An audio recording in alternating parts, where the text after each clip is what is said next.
Hi friends, welcome back to my channel. ఈ రోజు మీకు ఈ సీరియల్లో ఏం జరిగిందో తెలుసుకోవాలి అనుకుంటున్నారా? అయితే వెంటనే మనం సీరియల్లోకి వెళ్ళిపోదాం.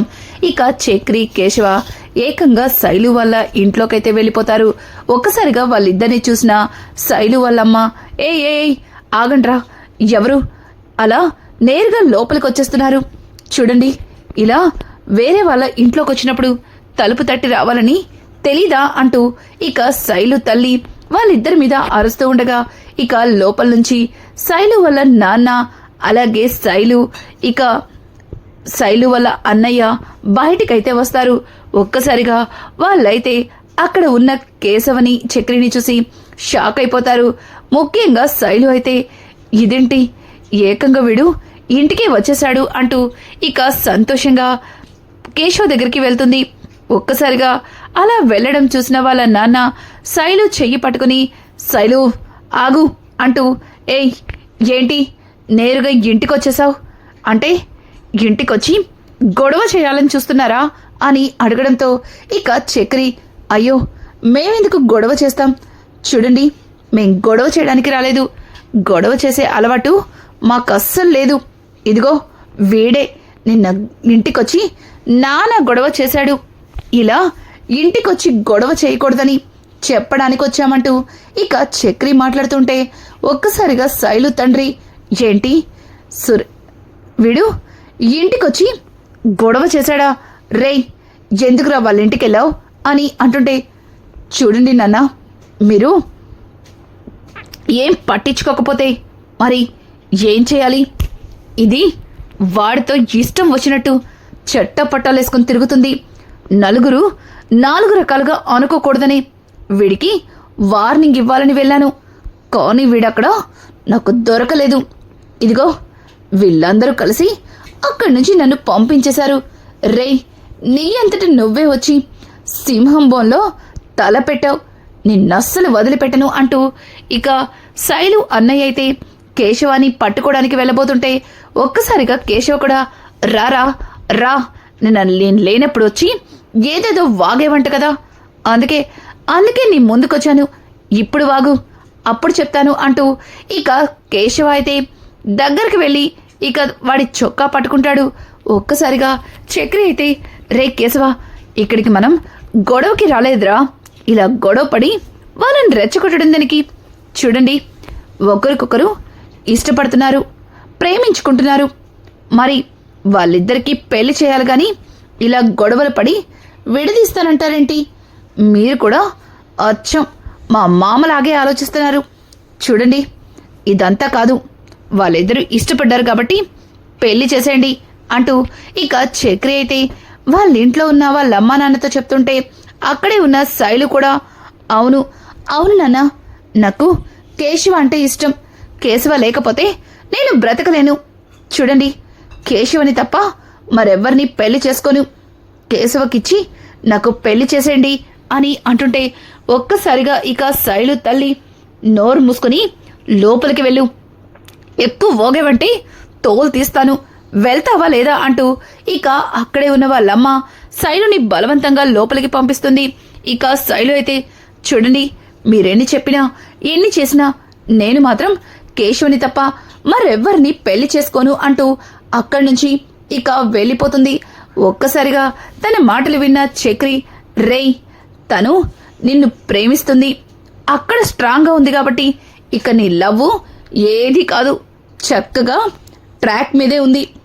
ఇక నువ్వు తన మెడలో తాళి కట్టడమే అంటూ ఇంకా చక్రి మాట్లాడుతుంటే, ఏయ్, మా కళ్ళ ముందే నా కూతుర్ని పెళ్లి చేసుకుంటామని ఏదేదో మాట్లాడుతున్నావు. అసలు మీ గురించి మీరు ఏమనుకుంటున్నారు అంటూ ఇక వాళ్ళ నాన్న అయితే చెయ్యెత్తబోతుంటే చక్రి, చూడండి, మీతో పాటు మేం కూడా అరిచి గొడవ చేయొచ్చు. ఇదిగో మీ అబ్బాయి మా ఇంటికొచ్చి నాన్న గొడవ చేశాడు, అలాగే మేం కూడా ఆరు బయట నుంచుని మీ గురించి, అలాగే మీ ఫ్యామిలీ గురించి, మీ ఇంటి గురించి నాన్న గొడవ చేయొచ్చు. అలా చేస్తే మీ పరువుతో పాటు నా తమ్ముడు ప్రేమించిన ఆ అమ్మాయి పరువు కూడా పోతుంది. చూడండి, ఒక ఆడపిల్ల భవిష్యత్తు కోసం మేం బయట నుంచుని ఒక్క మాట కూడా మాట్లాడలేదు.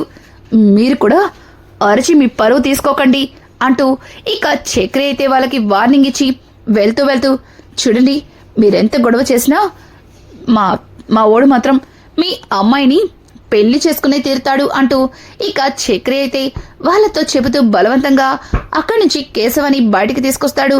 ఇక కేశవ్ అయితే, ఏంటా నువ్వు వాడికి బుద్ధి చెప్దాం అనుకుంటే ఇలా వాళ్ళని బ్రతిమలాడి మరి బయటికి తీసుకొచ్చావు అని అంటుంటే, రేయ్ వాళ్ళు పిల్లనిచ్చే మామరా, మరి మీ మామగారి దగ్గర కాస్త రెస్పెక్ట్గా ఉండాలి కదా. రేయ్ మీ మామగారు జస్ట్ ఏదో 4 మాటలు మాట్లాడారు, కానీ మా మామగారు మా బావమర్ది నన్ను ఇష్టం వచ్చినట్టు కొట్టారు, పైగా కిడ్నాప్ చేసి చంపేయాలని చూశారు. ఒక విధంగా చెప్పాలంటే వీళ్ళు చాలా బెటర్. అరేయ్ అట్లాంటి వాళ్ళు నీకు దొరికినందుకు నువ్వు సంతోషించాలి. చూడు వాళ్ళతో ఇంకో 2 ట్రిప్పులు మాట్లాడామంటే వాళ్ళు సెట్ అయిపోతారు అంటూ ఇక చక్రి కేశవతో మాట్లాడుతూ అక్కడి నుంచి నేరుగా ఇంటికి తీసుకెళ్తాడు. ఇక ఇంటికి వెళ్ళిన చక్రి కేశవాల్ని చూసిన మాధవ అయితే ఒక్కసారిగా, రేయ్ ఉదయాన్నే ఇద్దరు ఎక్కడికి వెళ్లారు? కనీసం ఫోన్లు కూడా తీసుకెళ్లకుండా మీరు ఎక్కడికి వెళ్లారో చెప్తారా లేదా అంటూ ఇక మాధవ అడుగుతుంటే ఒక్కసారిగా మాధవ మాటలకి ఇంకా చక్రి అయితే అది అన్నయ్య అని తడబడుతుంటే ఇక పక్కన ఉన్న కేశవ, ఏం లేదులే అన్నయ్య, నిన్న ఆ పిల్ల బచ్చగాడొచ్చి నానా గొడవ చేశాడుగా, ఇంకొకసారి మన ఇంటి వైపు రావడానికి కూడా భయపడేలాగా వార్నింగ్ ఇచ్చొచ్చాం అని అంటుంటే ఇక అక్కడే ఉన్న మహాలక్ష్మి, అసలు మీ గురించి మీరు ఏమనుకుంటున్నారు? మీరేమన్నా రౌడీలు అనుకుంటున్నారా? ఒక ఆడపిల్ల ఇంటి దగ్గరికి నానా గొడవ చేసొస్తారా అని అంటుంటే ఇక చక్రి అయితే, ఏమండి మేమేమీ గొడవ చేయలేదండి, జస్ట్ మాట్లాడడానికి వెళ్ళాం, మీరిలా అపార్థం చేసుకుని ఏదేదో మాట్లాడకండి అంటూ ఇక చక్రి మాట్లాడుతూ అక్కడి నుంచి లోపలికైతే వెళ్ళిపోతాడు. ఇక అక్కడే ఉన్న కేశవ, అవును మేమేం గొడవ చేయలేదు, ఆ మాత్రం నాకు తెలీదా? తను కూడా నన్ను ప్రేమిస్తుంది, నేను కూడా తనని ప్రేమిస్తున్నాను. ప్రేమించే అమ్మాయి గురించి ఎవరైనా తప్పుడు కుతలు కూస్తారా? నేను జస్ట్ వాళ్ళతో మాట్లాడి వచ్చేసాం అంతే అంటూ ఇక కేశవ కూడా తల కిందకి దించుకొని వాళ్ళకి సమాధానం చెప్పి అక్కడి నుంచి వెళ్ళిపోతాడు. ఇక అక్కడే ఉన్న కన్నా అయితే, అన్నయ్య కేశవనే చెప్తున్నాడు కదా జస్ట్ మాట్లాడి వచ్చామని, అది నిజమై ఉంటుందిలే అంటూ ఇక వాళ్ళేమీ గొడవ చేయలేదని చెప్తున్నారు కదన్నయ్య అంటూ కన్నా మాట్లాడుతూ ఉంటే ఇక అక్కడ ఉన్న మహాలక్ష్మి వీళ్ళ వాలకం చూస్తుంటే గొడవ చేయకుండా వచ్చేలాగా కనిపించలేదు, ఖచ్చితంగా ఏదో ఒక గొడవ చేసే ఉంటారు అంటూ మహాలక్ష్మి మాట్లాడుతూ ఉంటే ఇక మాధవ కూడా, అవునమ్మా నాకు కూడా అదే భయం అంటూ ఇక అక్కడి నుంచి లోపలికైతే వచ్చేస్తారు. ఇక కొంతసేపటికి అక్కడికైతే శైలు వాళ్ళ తల్లిదండ్రులిద్దరూ వస్తారు. వాళ్ళిద్దరు కూడా, ఏయ్ ఇంట్లో ఎవరు లేరా, రండి బయటకి అంటూ గట్టిగట్టిగా అరుస్తూ ఉంటే ఇక అక్కడే నిద్రపోతున్న నారాయణ ఒక్కసారిగా కళ్ళు తెరిచి శైలు వాళ్ళ అమ్మా నాన్నని చూస్తారు. ఇక వెంటనే నారాయణ, ఖచ్చితంగా మీ ఇద్దరు ఆ అమ్మాయి వాళ్ళ అమ్మా నాన్న అయ్యుంటారు, మిమ్మల్ని చూస్తుంటేనే నాకు అర్థమవుతుంది. చూడండి ఇలా మొదటిసారిగా మా ఇంటికొచ్చి ఆరు బయట నుంచుంటారేంటి? లోపలికి పదండి, మా పెద్దోడు సూపర్గా టీ పెడతాడు, టీ తాగి కాసేపు కూర్చుని అన్నీ మాట్లాడుకుంటే సరిపోతుంది, పదండి లోపలికి అంటూ ఇక నారాయణ అయితే వాళ్ళని బలవంతంగా తీసుకెళ్తుంటే ఒక్కసారిగా శైలు తండ్రి చేతులు విదిలించుకుని, అసలు మీ కంటికి మేము ఎలా కనిపిస్తున్నాం? వాడేమో ఇంటికొచ్చి నా కూతుర్ని పెళ్లి చేసుకుంటానని ఛాలెంజ్ చేశాడు, ఇక్కడ మీరేమో లోపలికి తీసుకెళ్లి ఏదో పెళ్లి సంబంధానికి మాట్లాడడానికి వచ్చినట్టు కూర్చోపెట్టి మర్యాదలు చేస్తామంటున్నారు. అసలు అసలు మీ కంటికి మేము ఎలా కనిపిస్తున్నాం? చూడండి, మేము వచ్చింది వాడితో సంబంధం మాట్లాడడానికి కాదు, అసలు వాడు మా అమ్మాయి చుట్టూ ఎందుకు తిరుగుతున్నాడని అడగడానికి వచ్చాం. పైగా దాని గురించి మేము మాట్లాడకూడదంటూ మా ఇంటికి వచ్చి వార్నింగ్ ఇస్తాడా? ఏయ్ రారా, బయటికి రారా అంటూ ఇక ఇంట్లో అందరినీ పిలవడంతో ఒక్కసారిగా అందరూ కూడా బయటికి వస్తారు. ఇక అక్కడే ఉన్న కేశవ, ఏంటి మళ్ళీ ఎందుకు వచ్చారు అని అడుగుతూ ఉంటే, రేయ్ ఏంట్రా మా ఆయన్ని పట్టుకుని కాస్త కూడా మర్యాద లేకుండా మాట్లాడుతున్నావు? నువ్వు నా కూతురు చుట్టూ తిరిగి మా పరువు తీయాలని చూసావు. పైగా ఇంటికొచ్చి నానా గొడవ చేశావు. ఇప్పుడేమో నోటికొచ్చినట్టు వాగుతున్నావా అంటూ ఇక శైలు తల్లి కేశవని మాట్లాడుతూ ఉంటే, ఇక కేశవ చూడండి, నేనేమి మీ అమ్మాయి చుట్టూ తిరగలేదు. మీ అమ్మాయే ప్రేమిస్తున్నానంటూ నా చుట్టూ తిరిగింది అని అంటుంటే, నోరు ముయ్యరా, నా కూతురికి మాయ మాటలు చెప్పి నీ చుట్టూ తెప్పించుకున్నావు. అయినా ఈ కొంపలో ఆడది ఉండదంటగా. ఈ కొంపకి ఏదో శాపం ఉందంట కదా. ఈ కొంపకి ఏ ఆడదొచ్చుంటుంది? నీ ఇంటికి ఏ ఆడవాళ్ళు రావట్లేదని నా కూతురికి మాయ మాటలు చెప్పి నీ వలలో దింపుకుంటావా అంటూ ఇక కేశవని అలాగే ఆ కుటుంబం గురించి ఇష్టం వచ్చినట్టు మాట్లాడతారు. ఒక్కసారిగా మహాలక్ష్మి అయితే కోపంతో రగిలిపోతుంది. ఇక మహాలక్ష్మి చాలా కోపంగా బయటికి వచ్చి ఆపండి అని గట్టిగా అరుస్తుంది. నువ్వెవరమ్మా వీళ్ళ దగ్గరకు వచ్చి వీళ్ళని సపోర్ట్ చేస్తూ మాట్లాడుతున్నావు అంటూ ఇక శైలు తల్లి మహాని అడుగుతూ ఉంటే, నేను ఈ ఇంటి కోడల్ని, చక్రి భార్యని. అయినా ఈ కుటుంబం గురించి ఏం తెలుసని మాట్లాడుతున్నారు? చూడండి, నేను ఈ ఇంటికొచ్చి 4 నెలలైంది. ఇక్కడ అందరూ కూడా ఎంతో ప్రేమాభిమానాలతో ఉన్నారు. ఇదిగోండి, ఈయన పెద్ది, ఈ ఇంటి పెద్ద కొడుకు. నన్ను తన తోడ పుట్టిన చెల్లెల్లాగా చూసుకున్నాడు. ఇక వాడు చిన్నోడు కన్నా, వాడు సొంత తమ్ముళ్లాగా ఆప్యాయంగా చూస్తాడు. ఇక కేశవ వదిన కళ్ళల్లోకి చూసి మాట్లాడలేని అంత మంచివాడు. ఇంటికి ఎటువంటి కష్టం వచ్చినా తను తట్టుకోలేని వ్యక్తి. ఇక నా భర్త, ఇదిగో ఈ తాళి కట్టిన భర్త చక్రి, నన్ను కాలు కందనివ్వకుండా చూసుకున్నాడు. ఈ ఇంటికొచ్చిన 4 నెలలైంది. నేను చెప్తున్నాను, ఈ ఇంట్లో ఆడవాళ్ళకి చోటే లేదని ఎవరు చెప్పారు? అసలు ఈ ఇంట్లో ఆడవాళ్ళు ఉండరని ఎవరన్నారు? ఈ ఇంటికి శాపముందా? ఎవరు పెట్టారు చెప్పు? ఏ దేవుడు పెట్టాడు? చూడండి, ఎవరో 4 రకాలుగా మాట్లాడారని శాపాలు గీపాలు అంటూ ఇష్టం వచ్చినట్టు మాట్లాడకండి. చూడండి, ఈ ఇంటికి ఎటువంటి శాపం లేదు. అలాగే ఈ ఇంట్లో ఆడవాళ్ళకి ఇచ్చే గౌరవ మర్యాదలు బయట ఎక్కడ కూడా దొరకవు. చూడండి, మీ ఇంటి అమ్మాయి ఈ ఇంటి కోడలుగా వస్తే అంతకంటే అదృష్టవంతురాలు ఇంకెవరు ఉండరని సంతోషించే వాళ్ళలో మీరు కూడా ఒకరుంటారు. అది అర్థం చేసుకోండి.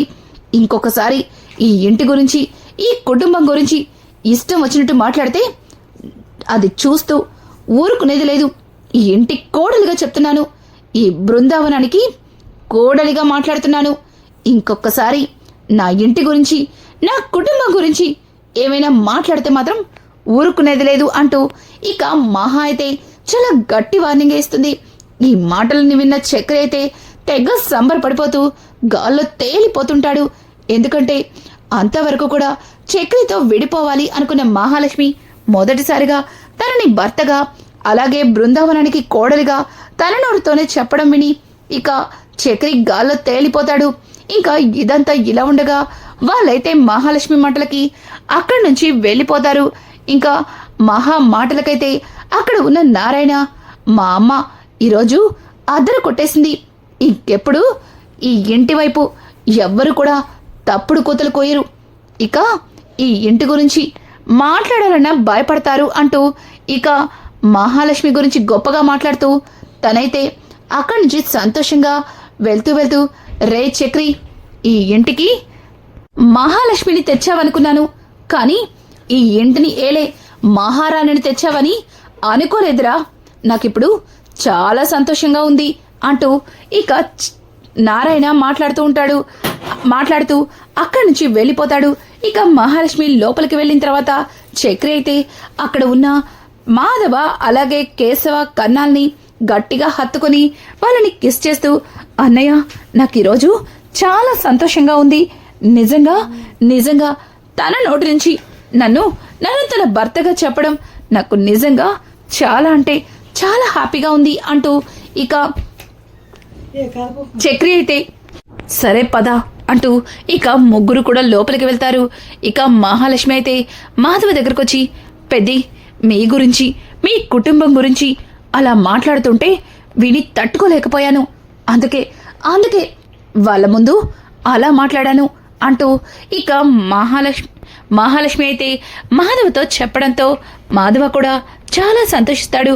ఇక అక్కడే ఉన్న చక్రి అయితే ఏవండి మీరు మామూలుగా కాదండి అద్దరగొట్టేశారు, అసలు ఇలా అలా అద్దరగొట్టలేదు అంటూ ఇక చక్రి మాట్లాడుతూ చూడండి లాస్ట్లో మీరు మెడలో తాళని తీసి ఈ తాళి కట్టినది నా భర్త చక్రి అంటూ నన్ను చూపించారు చూడండి, అప్పుడు మామూలుగా లేదు అంటూ ఇక చక్రి అయితే మహాలక్ష్మితో చెబుతూ ఉంటే పక్కన ఉన్న కన్న కూడా వదిన మీరు మాట్లాడిన మాటలకి ఇంకెప్పుడు కూడా మన గురించి మన ఇంటి గురించి ఎవ్వరు కూడా తప్పుగా అస్సలు మాట్లాడరు అంటూ ఇంకా కన్న కూడా మాట్లాడతాడు.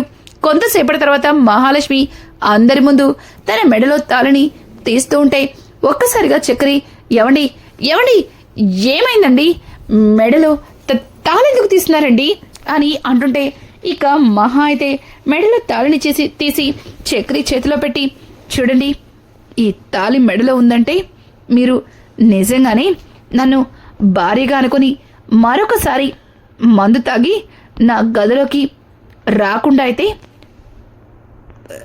రావడానికి ప్రయత్నించవచ్చు, అందుకే మీకు అటువంటి ఆలోచన రాకూడదని ఈ తాళిని తీసి మీకిస్తున్నాను.